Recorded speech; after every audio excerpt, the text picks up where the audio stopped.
रोज रोज के मुताबिक आज भी मैं खाना लेने चाची के घर गया था। जब मैं घर पहुंचा तो चाची नाइटी पहनकर सोफे पर बैठी हुई थी। मैंने चाची से खाना पैक करने को कहा। वह कहने लगी, खाना थोड़ी देर में लेकर जाना, पहले तुम जरा मेरे पैर दबा दो। मैंने कहा, चाची ये आप क्या कह रही हैं? वह कहने लगी, फिक्र मत करो, यहाँ कोई नहीं है, कोई तुम्हें कुछ नहीं कहेगा। मैं घर पर बिल्कुल अकेली हूँ और बस तू है। तुम्हारे चाचा तो दुकान पर हैं। मैं वहीं पर बैठकर उनके पैर दबाने लगा। पैर दबाते वक्त मेरी नजरें नीचे थीं। अचानक चाची बोली, अच्छा एक बात बताओ अनुज, क्या तुम्हारी कोई सहेली है? मैंने कहा, सहेली? मैं समझा नहीं। चाची आप क्या कहना चाहती हैं? वे कहने लगी, अरे बुद्धू, मेरा मतलब है कि कोई गर्लफ्रेंड है या नहीं। मैंने कहा, चाची कैसी बात करती हो, मैं उस टाइप का लड़का नहीं हूं, और वैसे भी ये गर्लफ्रेंड का मामला तो अमीर लोगों का होता है। आप तो हमारे घर के हालातों को अच्छी तरह से जानती हैं। वह कहने लगी, अच्छा तो इसका मतलब तुम अभी तक कुंवारे हो। इतना कहकर वह बड़ी जोर से हंसी। उनकी ये बात सुनकर मैं थोड़ा शर्मा गया। वह कहने लगी, अच्छा तो एक बात बताओ, क्या तुम्हारा मन नहीं करता? मैंने कहा, चाची ये आप क्या कह रही हैं, मुझे तो कुछ भी समझ नहीं आ रहा। वह कहने लगी, अरे बुद्धू, अब क्या, सब कुछ मैं खुलकर बताऊं तुम्हें? तुम्हारे अंदर बिल्कुल भी समझ नहीं है, दिखने में तो एकदम गबरू जवान लगते हो और दिमाग बच्चों जैसा है। चलो आज मैं तुम्हें सिखाती हूं। इतना कहकर चाची मुझे अपने कमरे में ले गई और दरवाजा बंद कर लिया। फिर उन्होंने मुझे जो कुछ दिखाया आप इस कहानी में जानेंगे। दोस्तों, अगर आप मेरे चैनल पर नए होंगे तो मेरे चैनल को सब्सक्राइब कीजिएगा और कहानी को लास्ट तक सुनिएगा, बहुत मजा आएगा। मेरा नाम अनुज है और मेरी उम्र 17 साल है। मैं सुरेश चाचा के पास काम करता हूँ। मेरी उम्र ज्यादा नहीं है, लेकिन हालात और तंगी होने की वजह से मैं एक मजबूत जिम का मालिक हूँ। सुरेश चाचा मेरे कोई रिश्तेदार नहीं है, बस मैं उनके पास काम करता हूँ। वह उम्र में मुझसे काफी बड़े भी हैं, इसलिए मैं उनको चाचा कहता हूँ।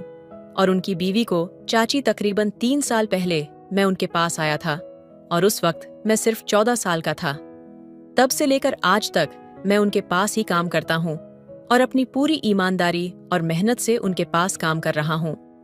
इसी वजह से चाचा मेरे साथ बहुत नरमी से पेश आते हैं और वह मुझ पर पूरा भरोसा भी करते हैं। सुरेश चाचा की फैमिली कोई ज्यादा बड़ी नहीं है। उनकी 2 बेटियां और 1 बेटा है और बीवी है। उनकी बीवी की बहुत ही कम उम्र है। चाचा की उम्र 60 साल के करीब है और उनकी बीवी की उम्र तकरीबन 35-36 साल की है। उन दोनों की उम्र में इतना फर्क क्यों है, इसके बारे में मुझे ज्यादा नहीं पता। उनकी बड़ी बेटी की उम्र 15 साल और छोटी बेटी 12 साल की है और उनका बेटा जो है वह इस वक्त सिर्फ 9 साल का है। उनका कारोबार भी बहुत अच्छा चलता है। यही वजह थी कि उनके घर में जरूरत की हर चीज मौजूद थी। मुझे उनके घर में आने जाने पर कोई रोक टोक नहीं थी और उनके घर के सामान मैं ही लाया करता था। चाचा सुरेश मुझे अपने घर का मेंबर ही समझते थे। जब से मैंने यहाँ काम करना शुरू किया था तब से लेकर आज तक सब कुछ ठीक ठाक चल रहा था और शायद ऐसे ही चलता रहता। मगर एक दिन कुछ ऐसा हुआ कि मेरे मन में हलचल पैदा हो गई और मेरी जिंदगी ने एक नया घर कर लिया। हुआ कुछ यूं कि मैं रोज के मुताबिक घर का सामान लेकर सुरेश चाचा के घर पहुंचा तो मेरे 2-3 बार दस्तक देने के बावजूद किसी ने ना तो जवाब दिया और ना ही दरवाजा खोला। फिर कुछ देर इंतजार करने के बाद मैंने गेट को हल्का सा धक्का दिया तो वह लॉक नहीं था। फिर मैं खुद ही गेट खोलकर अंदर दाखिल हो गया और बिना झिझक के ही मैं किचन की तरफ सामान रखने के लिए चल पड़ा। मैं अभी किचन के करीब पहुंचा ही था कि मुझे किचन के साथ ही बने हुए बाथरूम से हल्की हल्की सिसकारियां जैसी आवाज सुनाई दी थी, तो मैं वहीं पर रुक गया। मगर इस वक्त मुझे बिल्कुल भी समझ नहीं आ रहा था कि ये आवाजें किस टाइप की हैं, क्योंकि वह सिसकारियां किसी के रोने की नहीं लग रही थीं। वह तो एक अलग ही तरीके की आवाजें थीं, जिसको समझने से मैं बिल्कुल अनजान था। कुछ देर तो मैं यूं ही खड़ा रहा, मगर जब आवाजें काफी तेज होने लगीं तो मुझसे रहा नहीं गया और मैं बाथरूम की तरफ जाने लगा। अभी मैं दरवाजे के करीब ही पहुंचा था कि आवाज आना बंद हो गई तो मैं दोबारा किचन की तरफ आ गया और सामान रखने लगा। मैं सामान रखकर बाहर निकल ही रहा था कि बाथरूम का दरवाजा खुला और अंदर से चाची को निकलता हुआ देखा। मगर जब उनकी नजर मुझ पर पड़ी तो एकदम से हड़बड़ा सी गई और लाल पीली होकर गुस्से से मेरी तरफ देखते हुए बोली, तुम अंदर कब आए?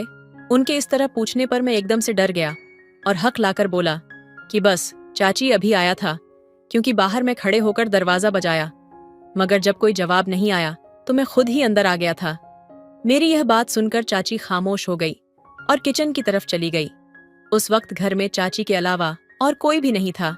खैर, उन्होंने मुझे खाना पैक करके दिया तो मैं खाने का टिफिन लेकर सीधा दुकान की तरफ चल दिया। दुकान पर आने के बाद भी मेरा सारा ध्यान चाची की तरफ ही था कि आखिर चाची बाथरूम में क्या कर रही थी और वह ऐसी आवाजें क्यों निकाल रही थी। पूरा दिन सोचने के बावजूद मैं इस बात को नहीं समझ पाया, तो मैंने उस ख्याल को अपने जहन से निकाला और सारा ध्यान काम की तरफ लगा दिया।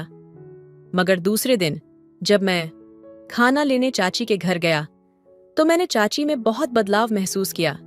मतलब कि जिस तरह वह मुझे आज देख रही थी, पिछले 3 सालों में उन्होंने मुझे ऐसे कभी नहीं देखा था। जब तक मैं वहां खड़ा रहा, तकरीबन उनका का ध्यान मेरी तरफ ही था। फिर थोड़ी देर बाद उन्होंने खाने का टिफिन पैक करके मेरे हाथ में पकड़ा दिया, जिसको लेकर मैं दरवाजे की तरफ चल पड़ा। अभी मैं घर से बाहर निकलने वाला ही था कि उन्होंने मुझे पीछे से आवाज दी, तो मैं मुड़कर उनके पास आ गया और बोला, जी चाची, कहिए तो। उन्होंने मुस्कुराकर मेरी तरफ देखा और मुझे गले से लगा लिया। उनके अचानक से ऐसा करने पर तो मैं एकदम से हैरान और परेशान हो गया था। फिर कुछ लम्हों बाद वह अलग हो गई और मुझसे कहने लगी, अनुज, तुम तो अब बड़े हो गए हो और कितने खूबसूरत भी लगते हो। चलो अब तुम जाओ, मगर ये बात अपने चाचा या किसी और को मत बताना। तो मैंने ना में सर हिलाया और उनके घर से निकल गया, मगर पूरे रास्ते में यही सोचता रहा कि आखिर आज चाची को हुआ क्या था। और यही सोचते सोचते मैं दुकान पर पहुंच गया। अब मेरा काम में बिल्कुल भी दिल नहीं लग रहा था, मगर इस बात को सोचकर मैं अपने अंदर एक अजीब सा महसूस कर रहा था और अंदर ही अंदर मुस्कुराने लगता। अगले दिन संडे था और चाचा संडे को दुकान बंद रखते थे, जिस वजह से सारा दिन मैं अपने घर पर ही रहा। दूसरे दिन सुबह जब मैं दुकान पर गया तो मेरे पहुंचते ही चाचा मुझसे कहने लगे कि तुम्हारी चाची को घर का कुछ सामान मंगवाना है, इसलिए तुम अभी घर चले जाओ। तो मैं चाचा की बात सुनकर खुशी खुशी उनके घर की तरफ चल दिया। घर पहुंचकर मैंने दरवाजा खटखटाया तो चाची ने ही दरवाजा खोला, क्योंकि उनके बच्चे स्कूल पढ़ने गए हुए थे। उस वक्त चाची घर में बिल्कुल अकेली होती थी। फिर उन्होंने मुझे देखा तो अंदर आने को कहा, तो मैं अंदर दाखिल हो गया। तो वह दरवाजा बंद करती हुई कमरे की तरफ चली गई, मगर मैं दरवाजे में ही खड़ा रहा तो उन्होंने मुझे आवाज दी और कहने लगी, अनुज, वहां क्यों खड़े हो, अंदर कमरे में आ जाओ ना। उनके कहने पर मैं भी कमरे में दाखिल हो गया। पहले तो वह मेरी तरफ देखकर मुस्कुराई और फिर कहने लगी, तुम बैठो, मैं अभी आई। और यह कहकर वह कमरे से बाहर चली गई। तो मैं सोफे पर बैठकर उनके आने का इंतजार करने लगा। फिर जब वह अंदर आई तो उनके हाथ में चाय के 2 कप थे।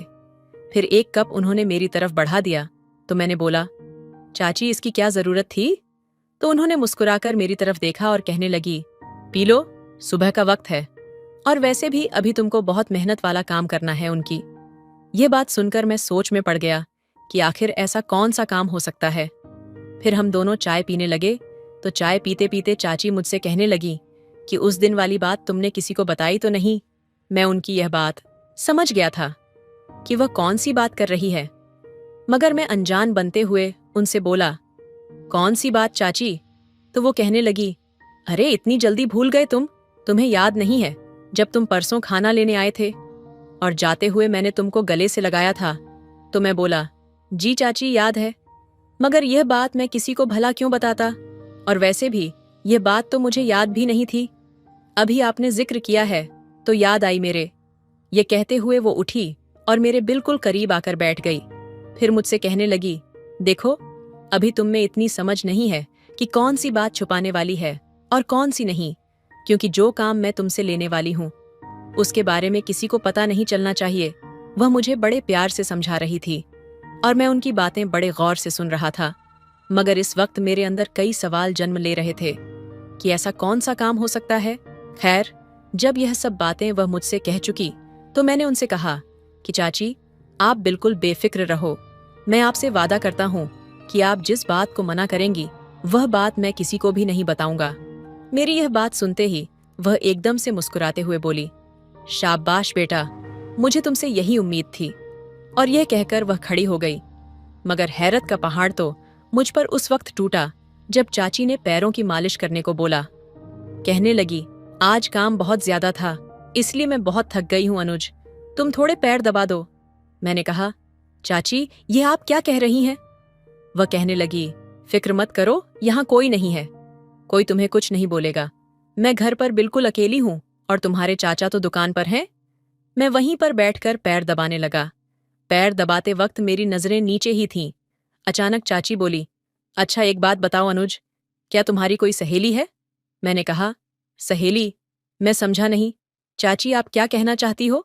वह कहने लगी, अरे बुद्धू, मेरा मतलब है कि कोई गर्लफ्रेंड है या नहीं।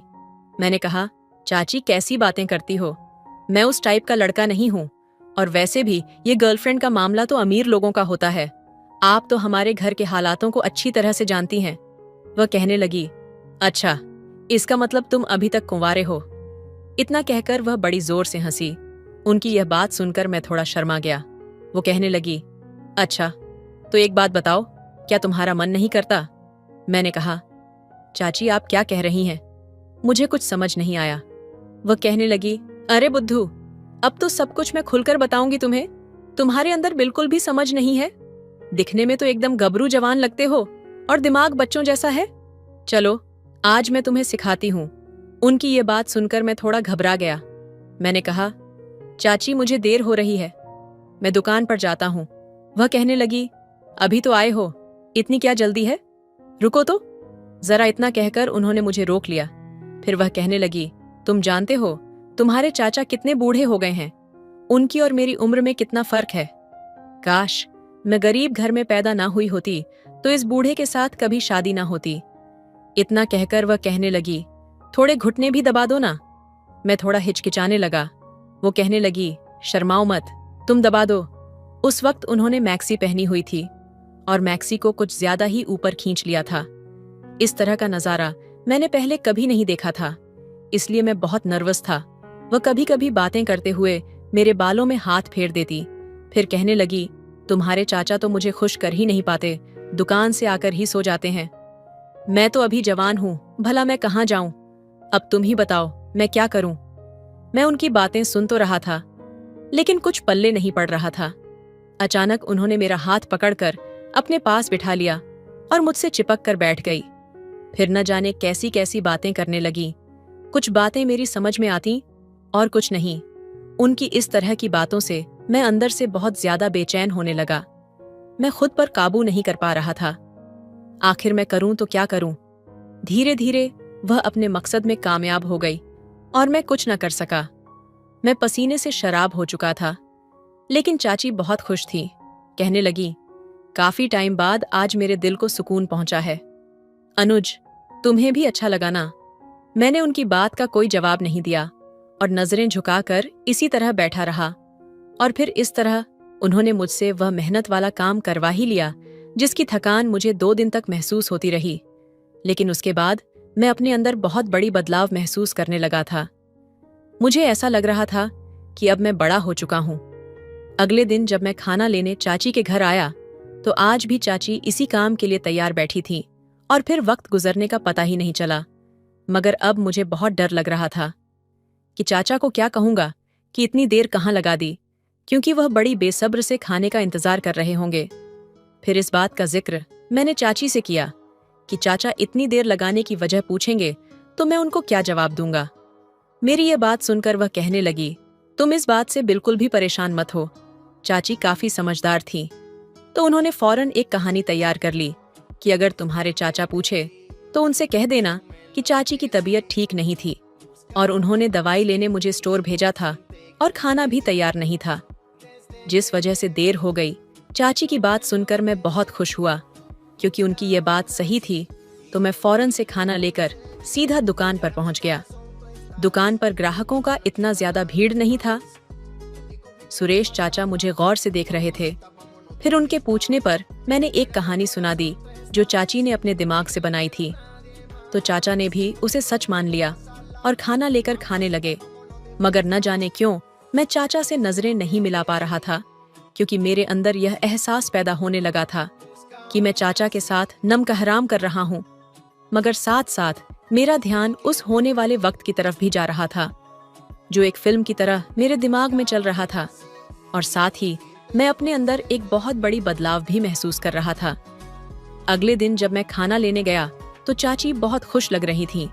आज उनका एक अलग ही रूप था, मगर मैंने कोई ज्यादा बात नहीं की, बल्कि ज्यादा देर खामोश ही रहा।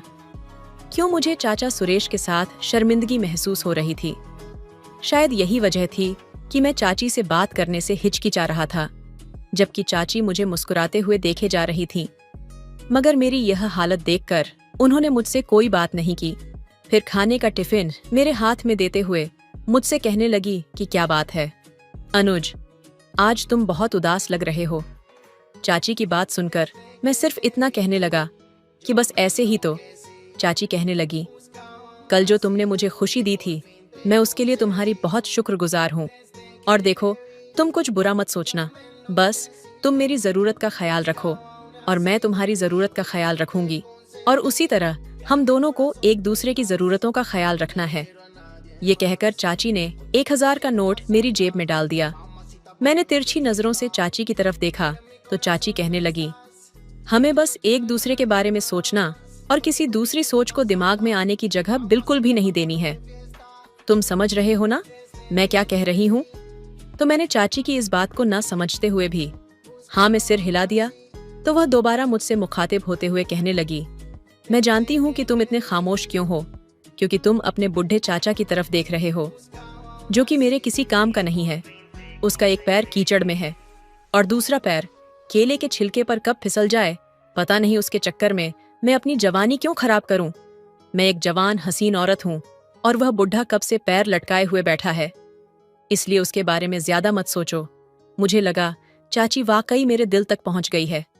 इस बात का बखूबी अंदाजा हो चुका है कि मैं चाचा सुरेश से बड़ी शर्मिंदा हूं।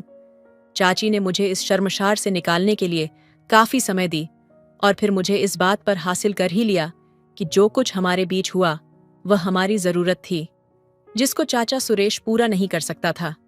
इंसान अपने दिमाग के लिए जरूरत बना लेता है, और इसी तरह हमने भी अपने इस जरूरत के लिए कुछ दलीलें बना ली थीं ताकि अपने जमीर को खुश कर सके और इस खेल को जारी रख सके। इसके बाद तो हमारा रोज का आदत हो गया था और मुझे भी आदत सी हो गई थी। अब तो मैं इंतजार करता कि कब वह कहे और मैं खाना लेने के लिए चाची के घर जाऊं। फिर एक दिन जब मैं खाना लेने गया तो चाची मुझसे कहने लगी कि ज्यादा टाइम निकला करो, मुझे सब्र नहीं होता। तुम कोशिश करके कोई पूरा दिन निकालो ताकि हम तसल्ली से काम कर सके। तो मैंने उनको अपनी मजबूरी बताई कि मैं ज्यादा वक्त कैसे निकाल सकता हूँ, मैं इस मामले में मजबूर हूँ। तो चाची कहने लगी कि चलो फिर मैं ही कुछ करती हूँ, कोई तरकीब सोचती हूँ। दूसरे दिन जब चाची के घर गया तो वह काफी खुश नजर आ रही थी। मैंने वजह पूछी तो उन्होंने बताया कि मुझे एक तरकीब सूझी है जिसमें तुमको 3-4 दिन के लिए दुकान की जिम्मेदारी संभालनी होगी और साथ ही हमारे घर भी आकर रहना पड़ेगा। तो मैंने चाची से पूछा कि वह कैसे मुमकिन है, जिस पर वह कहने लगी, मैं तुम्हारे चाचा को 3-4 दिनों के लिए दूसरे शहर भेज सकती हूँ, क्योंकि तुम्हारे चाचा के बड़े भाई की कुछ दिनों से तबीयत बहुत खराब है। लेकिन तुम्हारे चाचा दुकान और घर की मजबूरी की वजह से उनकी पास नहीं जा पा रहे हैं। तुम दुकान का सारा काम करते रहना मैं बखूबी जानता था और घर में रहना भी मेरे लिए दुश्वार नहीं था। तो मैंने फौरन हामी भर ली। तो चाची ने कहा, ठीक है, मैं तुम्हारे चाचा से आज रात ही बात करती हूँ, लेकिन अगर वह तुमसे पूछे तो ये जाहिर मत होने देना कि तुम इस बात को पहले से ही जानते हो। ऐसा जाहिर करना कि यह बात अभी तुम्हारे सामने आई है। तो मैंने चाची से बोला, आप फिक्र ना करो, मैं ऐसी ही करूंगा। दूसरे दिन जब मैं दुकान पर गया तो चाचा ने मुझे अपने पास बुलाया और कहने लगे कि मैं उनकी गैर हाजिरी में दुकान चला सकता हूँ। मैंने चाचा से अनजान बनते हुए कहा कि चाचा आप कहीं जा रहे हो? तो वह बोले, हाँ, मैं 2-4 दिन के लिए दूसरे शहर जा रहा हूँ। जिस पर मैंने चाचा को यकीन दिलाया कि आप फिक्र न करो, मैं यह काम पूरी जिम्मेदारी से संभाल लूंगा। चाचा तो बस तसल्ली के लिए ही पूछ रहे थे, वैसे तो वह जानते थे कि मैं तमाम काम समझता हूँ। फिर कुछ देर खामोश रहने के बाद वह कहने लगे कि मुझे दुकान की इतनी फिक्र नहीं है जितनी घर की है, क्योंकि घर में भी तो किसी मर्द का होना जरूरी है। इसलिए मैं चाहता हूँ कि 3-4 दिन के लिए तुम हमारे घर में ही रह लो। मैं चाचा के चेहरे की तरफ ही देख रहा था। इससे पहले कि मैं कुछ बोलता, चाचा दोबारा बोल पड़े, अगर तुम्हारे घर वालों को कोई एतराज ना हो तो मेरी गैर मौजूदगी में तुम रात को हमारे घर ही सो जाना। तो मैंने बोला, चाचा आप कैसी बातें करते हैं, मेरे घर वालों को भला क्या एतराज होगा, आप ऑर्डर करो, मैं रहने के लिए हाजिर है। मैंने चाचा को समझा दिया और चाचा के चेहरे से भी लगा जैसे कोई बोझ उनके सर से हट गया हो। फिर कुछ समझने के बाद चाचा ने बताया कि वह कल अपने बड़े भाई के घर लिए रवाना हो जाएंगे। फिर उस दिन जब मैं खाना लेने गया तो चाची को यह खुशखबरी सुनाई। चाची तो खुशी से पागल हो गई। फिर शाम को दुकान बंद करने के बाद चाचा ने दुकान की चाबियां मेरे हवाले कर दी और बताया कि वह 3 दिन तक के लिए अपने बड़े भाई के पास जा रहे हैं और चौथे दिन ही वापस आएंगे। फिर मुझे हिदायत दी कि कल अपने घर वालों को बताकर आना कि मैं 3-4 दिन तक चाचा के घर पर ही रहूंगा। मैंने इस बात में सर हिला दिया। घर जाते हुए आने वाले चंद दिनों के ख्यालात मेरे दिमाग में गर्दिश कर रहे थे। उसी वजह से मैं रात को अच्छी तरह से सो भी नहीं पाया। सुबह नहा धोकर तैयार हुआ और 2 जोड़ी कपड़े पैक किए और घर वालों को बताकर दुकान की तरफ चल दिया। पूरा दिन मैं दुकान पर रहा। दोपहर को खाना भी करीब के होटल से मंगवा लिया था और बड़ी शिद्दत से शाम होने का इंतजार करने लगा। जैसे ही शाम हुई तो मैं दुकान बंद करके चाचा के घर पहुंच गया। चाची ड्राइंग रूम में बैठी हुई मूवी देख रही थी, जबकि उनकी दोनों बेटियां फर्श पर बैठकर स्कूल का काम करने में बिजी थीं और उनका लड़का अपने खिलौनों के साथ खेल रहा था। चाची काफी खुश नजर आ रही थी। मैंने पहले तो दुकान का सारा हिसाब किताब बताया और सभी पैसे चाची के हाथ में पकड़ा दिए। फिर चाची ने मेरे लिए खाना गर्म किया और टेबल पर लगा दिया। जब मैं खाना खा चुका तो चाची भी दूसरे सोफे पर जाकर बैठ गई। चाची मुझसे कह रही थी कि इसे अपना ही घर समझो, मगर चाची की बड़ी बेटी बार बार अपनी किताबों से नजरें उठाकर मेरी तरफ ही देख रही थी। उनके बच्चे मुझे जानते थे और मुझसे काफी घुले मिले हुए भी थे, लेकिन आज पहली बार मैं यूं इस वक्त उनके घर आया था, इसलिए शायद उन्हें कुछ हैरानी हुई थी। चाचा की बड़ी बेटी काफी समझदार थी। उसे इस बात का पता था कि उनका बाप घर नहीं है, इसलिए मैं उनके घर रहूंगा जब तक कि उनका बाप वापस ना आ जाता। अभी मुझे बैठे हुए कुछ देर गुजरी थी कि चाची का बेटा खिलौने छोड़कर मेरी गोद में आकर बैठ गया और कुछ देर मेरी गोद में खेलता रहा और फिर सो गया। चाची उसे मेरी गोद से लेने के लिए मेरे करीब आई तो मेरी नजरें गैर इरादी तौर पर उनकी बेटी की तरफ उठ गई कि कहीं उसने अपनी माँ का मेरे इतने करीब आना देख तो नहीं लिया। वह अपने काम में बिजी थी। चाची उसको मेरी गोद से उठाते हुए बोली कि चलो तुम भी आओ, तुम्हें तुम्हारे सोने की जगह दिखा दूं। मैं खामोशी से उठा और चाची के पीछे चल दिया। चाची ने पहले तो अपने बेटे को अपने रूम में लिटाया, फिर एक कमरा छोड़कर अगले कमरे का दरवाजा खोलते हुए कहने लगी कि यह तुम्हारा कमरा है और तुम्हें यहाँ कोई डिस्टर्ब नहीं करेगा सिवाय मेरे। यह कहते हुए चाची मुस्कुराई और एक आंख दबा दी। मैंने कहा, ठीक है। मैं भी मुस्कुराकर उनकी तरफ देखने लगा। मेरे साथ वाला कमरा ही दोनों बेटियों का था। कमरा देखकर हम वापस ड्राइंग रूम में आ गए। चाची और मैं काफी देर तक इधर उधर की बातें करते रहे। जब रात को 10 बजे तो चाची अपनी बेटियों को सोने के लिए कहने लगी। फिर मैंने भी सोने को कहकर उठ गया। सोना कहाँ था, बस उनकी बेटियों को भूलवाना था। तो मैं अपने कमरे में आकर लेट गया। फिर तकरीबन 12 बजे के करीब मेरे कमरे का दरवाजा खुला तो मैंने देखा कि कमरे में चाची दाखिल हुई हैं। फिर वह मेरे करीब आई और मुझसे कहने लगी, उठो और मेरे कमरे में चलो। और इस तरह चाची मुझे उठाकर अपने कमरे में ले गई और अंदर से दरवाजा बंद कर लिया। फिर जैसे ही चाची मेरे करीब आई और इससे पहले कि हमारे बीच कुछ होता, तभी चाचा पर्दे के पीछे से बाहर आए और एक जोरदार तमाचा मेरे मुंह पर मारा और चाची की चूटियां पकड़कर जमीन पर फेंक दिया।